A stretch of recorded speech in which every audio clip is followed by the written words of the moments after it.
Dito nagtataka ako kung bakit hindi ako hinihit ng kalaban. Sabi niya idol daw ako sa pagbibeya. Kaya naman dito wala din ako balak na i-hit siya para makapagpa-picture siya.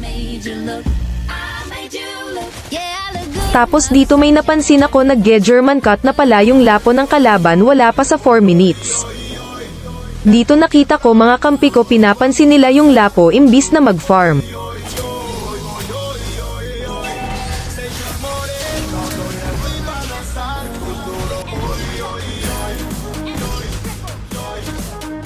Diyos ko bakit ganito yung lapo halos sa base na namin nagre-regen. Dito halos hindi na ako makafocus kakatingin sa lapo yun pala may kalaban na. Dito sobrang gap na ng kampi ko malayo na sa level ng lapo.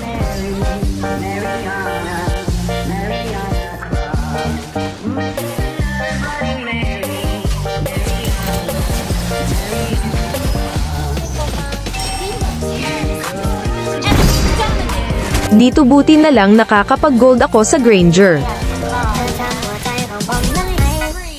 Dito may 2 build na ako kaya tinulungan ko na kampi ko.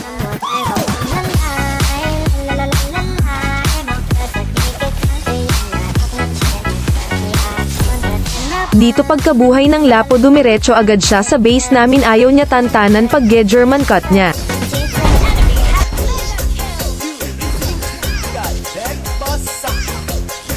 Dito isang hit na lang patay na siya kaso lintek na yan ginagawang regen yung base namin.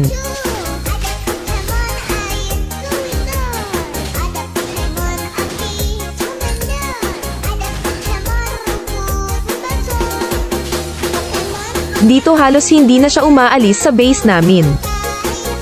Kahit 5 kami sumusugod parent siya. Dito pati kampi niya nag-asim na.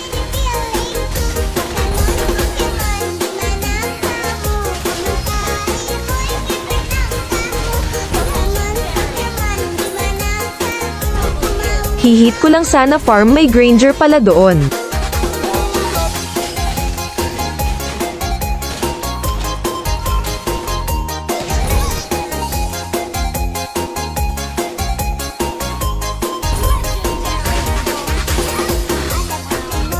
Tapos dito German cute nangyari.